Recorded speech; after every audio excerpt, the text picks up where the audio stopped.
पीछे। जी सर, कुछ कहेंगे सर आज के इस प्रोग्राम के बारे में, बच्चों को एक्सरसाइज किया है। देश के प्रधानमंत्री सम्मान्य नरेंद्र मोदी जी ने पूरे देश भर में खेलो इंडिया का कंसेप्ट लाया और आप देखेंगे कि पूरे देश भर में करोड़ों बच्चे इन दिनों में स्पोर्ट्स के साथ में जुड़े।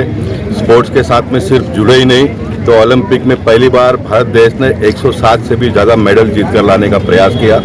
मैं मानता हूं कि अगली बार जब कभी भी एशियन गेम, ओलंपिक गेम होगा तो ये जो मेडल की संख्या है और बढ़ते जाएगी। इस साल विशेष करके पूरे देश में भारतीय जनता पार्टी के और खास करके युवा मोर्चा के कार्यकर्ताओं को नमो चषक के माध्यम से खेलों का आयोजन करने के लिए कहा था। हमारे मुंबई भारतीय जनता पार्टी युवा मोर्चा के अध्यक्ष तेजिंदर तिवाना, जिनके पिताजी का जो ऑपरेशन की वजह से वो यहाँ आ ही नहीं पाए, लेकिन उन्होंने सारा खेलों का आयोजन यहाँ पर किया और आपने देखा कि क्रिकेट का एक बहुत अच्छा टूर्नामेंट यहाँ पर हुआ जिसका बख्शी समारोह अभी हमने किया। आज छत्रपति शिवाजी महाराज जी की जयंती है। इस अवसर पर सभी स्कूल के छोटे छोटे बच्चों ने भी अपने में जो भी योग्यता है वो दिखाने का प्रयास किया, उनका भी सम्मान हमने करने का प्रयास किया। देखिए, छोटे बच्चे जो होते हैं उनका इस उम्र में अगर हम सम्मान करते हैं तो उनका कॉन्फिडेंस लेवल जो बढ़ जाता है और इस प्रकार का आयोजन समय समय पर होना चाहिए, ऐसा मेरा मत है। मैंने अपने राजनीतिक इतने बड़े लंबे सफ़र में बहुत सारे इस प्रकार के काम किए। मलाड का जो एरिया है ये आइसोलेटेड एरिया करके बहुत दिनों से कहा जाता था, लेकिन इस एरिया का भी पूरा एक नक्शा बदलने का प्रयास हम मिलकर कर रहे। 12-15 एकड़ का डेवलपमेंट इन दिनों में शुरू है। बगल में आप देखेंगे मालूनी जिमखाना का हम यहाँ पर आने वाले 8-15 दिन में उद्घाटन करेंगे, जिसमें सारे मालूनी के लोगों को खेलने की भी व्यवस्था होगी, एक्सरसाइज करने की व्यवस्था होगी। सामान्य घर परिवार के बच्चों का शादी भी यहाँ पर रिजनेबल रेट में हो, इस प्रकार की एक व्यवस्था हम खड़ी कर रहे हैं। और ये हम कोई भारतीय जनता पार्टी के प्रतिनिधि के नाते से मैं कर रहा हूँ। इसको चलाने का काम मालूनी के ही सारे लोग मिलकर करेंगे। हम एक टीम बनाएंगे, उसमें सभी समाज के लोग रहेंगे, हिंदू रहेगा, मुस्लिम रहेगा, सिख रहेगा, क्रिश्चियन रहेगा, जितने भी समाज के लोग यहाँ पर रहते हैं ऐसे सारे लोगों का मिलकर एक कमेटी बनाकर वही इसको चलाएंगे आने वाले दिनों में। इस प्रकार की व्यवस्था हम खड़ी कर रहे हैं। सर, ग्राउंड के नाम पर बात करते हैं हम लोग, ग्राउंड का नाम तो ये होता है कि ये रखें, ये वो रखें, इसका क्या नाम रखेंगे? इसका या किसका? इसके लिए ये जो बन तैयार है इसमें सामान्य घर परिवार के बच्चों का शादी का, देखिए एक मजहब है तो है, इसका तो ना तो कोई भारतीय जनता पार्टी ने पैदा किया ना तो कांग्रेस ने पैदा किया है। जो चला आया है वो चला आ रहा है, लेकिन आने वाले दिनों में सभी समाज के लोग मिलकर देश को आगे बढ़ाए, इस प्रकार का एक प्रयास करने की आवश्यकता है। इसलिए सभी लोगों ने मिलकर प्रयास करना है। तो मैं कहूँगा कि मैं हिंदू हूँ तो मैं हिंदू नाम दूंगा तो फिर दूसरे समाज के लोग नाराज हो जाएंगे, इसलिए कॉमन नाम का मैं ढूंढ रहा था। तो मुझे लगा क्या देना चाहिए, तो फिर मैंने कहा कि मालूनी जिमखाना बनाएंगे, तो उसमें सभी लोग आ जाएंगे, है ना। तो इसका मालूनी जिमखाना हमने दिया है। ये जो ग्राउंड पे जहाँ पर आज क्रिकेट का टूर्नामेंट हुआ, ये फिरोज नाम के लड़के ने इस ग्राउंड का नाम वंदे मातरम करके रखा। मातरम यानी माँ जमीन, है ना, वंदे यानी उसको सलाम, जमीन को सलाम करते हैं। अब इसको कोई वंदे मातरम नाम आता तो कोई हिंदू का नाम से जुड़ता होगा। अभी ये मेरे वतन के लोगों गाना जो बच्ची ने गाया, उसमें उर्दू के कितने साहब कुर्बानी, शहीद ऐसे आए, उसको तो हम गा रहे हैं ना सब लोग। वो हिंदू गाते समय कुर्बानी आ गया तो उसको कट करके तो आगे नहीं बढ़ रहा है ना, पूरा गा रहे हैं ना। हाँ, ये जो भाषा है, ये जो लैंग्वेज है, यही तो हमारी देश की खूबसूरती है ना। इसको आप जोड़ो अपने जीवन में, तो आप सारे लोगों को, आप भाषा को जोड़ो तो आप भाषिकों को जोड़ पाएंगे।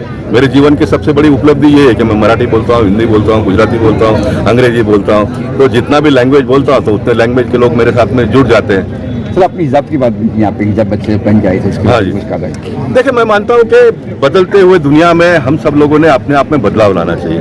हिंदू समाज की बहनें भी घर में घूंघट के बिगड़ तो बाहर आती नहीं थी। उत्तर प्रदेश जैसे राज्य में तो अभी अभी थोड़ा बदलाव देखने के लिए मिल रहा है। तो क्यों नहीं भगवान ने इस धरती पर किसी को जन्म दिया है तो अपने मर्जी के हिसाब से जिए, दूसरे लोग जैसा जीते वैसे जिए। इस प्रकार का एक वातावरण हम सब लोगों ने मिलकर क्यों नहीं करना चाहिए। हम जब बचपन में थे तो हमारे घर में भी बहुत प्रकार के बंधन थे, अब हमारे बच्चों को वो नहीं है, मेरे पोतियों को वो नहीं है। मैं एक अलग वातावरण में जिया, मेरे बच्चों को मैंने उसमें 50% करके 50% बनाया। आज मेरे बच्चे के बच्चे हैं, वो एकदम नए दुनिया में जी रहे, तो जीने का उनको हक है, अधिकार है ना। दुनिया बदल रहा है तो हमने भी अपने आप को थोड़ा बदल लेना चाहिए। अब जो बदलेंगे वो बदलेंगे, नहीं बदलेंगे तो नहीं बदलेंगे, उसमें क्या है। हमारा प्रयास है कि भाई सबको मानव जीवन में जीने का जो अधिकार भगवान ने, अल्लाह ने दिया है, वो उसका उपयोग उन्होंने करना चाहिए, इतना ही है। अपने राष्ट्रगान की बात भी की, लिखने की राष्ट्रगान में कोशिश कर रहा है, राष्ट्रगान की कोशिश को लिखने की बात कर रहा है। राष्ट्रगान, हाँ, देखिए अब हमारे देश में बदल रहा है ना, धीरे धीरे वातावरण बदलेगा, लोगों की सोच बदलेंगे हम। अभी थिएटर में हो या तो स्कूल में हो या तो फिर जहाँ पर सार्वजनिक जगह पे हम कार्यक्रम करते हैं तो जन गण मन ये गाया जाता है, ये राष्ट्रगान है। संघ का जो गीत है, हम भारतीय जनता पार्टी संघ परिवार के लोगों का, नमस्ते सदा वस्तले, ये हम लोग गाएंगे, ये हम किसी को नहीं कहेंगे कि आप गाओ। लेकिन जो राष्ट्रगान है इसको तो भारतीय जनता पार्टी ने नहीं लिखा है ना, जिन्होंने भी लिखा इसको राष्ट्रगान का दर्जा दिया, उसको हम सब लोगों ने मिलकर स्वीकृति दी है, उसको हमने मान लिया है। तो ये गाना सब लोगों ने क्यों नहीं गाना चाहिए? इसलिए अभी कुछ लोग नहीं गाते तो खड़े हो जाते हैं। हमारी इच्छा ये है कि वो भी गाए, वो गाएंगे तो फिर उसमें से अंदर से भावना निकलेगा देश के प्रति, वतन के प्रति, देश के लोगों के प्रति। तो मैंने प्रपोजल मूव किया है पार्लियामेंट में के साथ, मैंने 10वीं का लिखा है कि 10वीं के परीक्षा में जन गण मन राष्ट्रगीत ये लिखाने का प्रयास करेंगे। लिखने का होगा तो फिर पढ़ेगा, उसका अभ्यास करेगा, है ना, अभ्यास करेगा तो धीरे धीरे बदलाव आएगा जीवन में, राष्ट्र के साथ, वतन के साथ। मैं ये नहीं कहता हूँ कि किसी को प्रेम नहीं है, लेकिन है तो और अधिक आ जाए। प्रेम तो आपको भी है, मुझे भी है, लेकिन देश के लिए कुर्बान तो कुछ ही लोग होते हैं ना, सरहद पर जाकर, है ना। राष्ट्रभक्ति आप में कम नहीं है, मेरे में कम नहीं है, लेकिन कुर्बानी करने का जो जहाज है, जो जज्बा है, वो कुछ लोगों को है। तो मेरा ये सोच है कि राष्ट्रगान सभी लोगों ने गाना चाहिए। तो सभी लोगों ने गाना चाहिए तो उसका क्या थ्योरी हो सकता है? तो मैंने सोचा कि परीक्षा में बच्चे लिखेंगे तो धीरे धीरे धीरे धीरे करके आगे बढ़ेगा, है ना, आगे बढ़ेगा। तो यही सोच है, सोच से ही तो दुनिया और देश बदलता है, बदलेगा। 24 पूरे मुंबई में हमारे नरेंद्र मोदी जी के आह्वान पे हमने पूरे मुंबई में नमो चषक ऑर्गेनाइज किया था और मलाड में पूरे मुंबई में सबसे ज़्यादा रजिस्ट्रेशन ऑनलाइन हुआ और उसके हिसाब से मलाड में कम से कम 6,500 के आसपास रजिस्ट्रेशन हुआ था।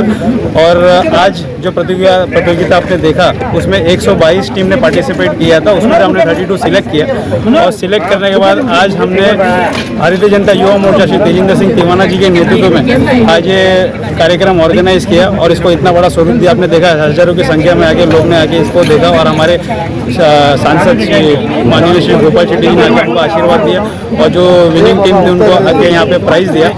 और इसी आपके माध्यम से मैं पूरी युवा मोर्चा की टीम, मलाड की टीम को धन्यवाद देना चाहता हूँ कि इतना पूरा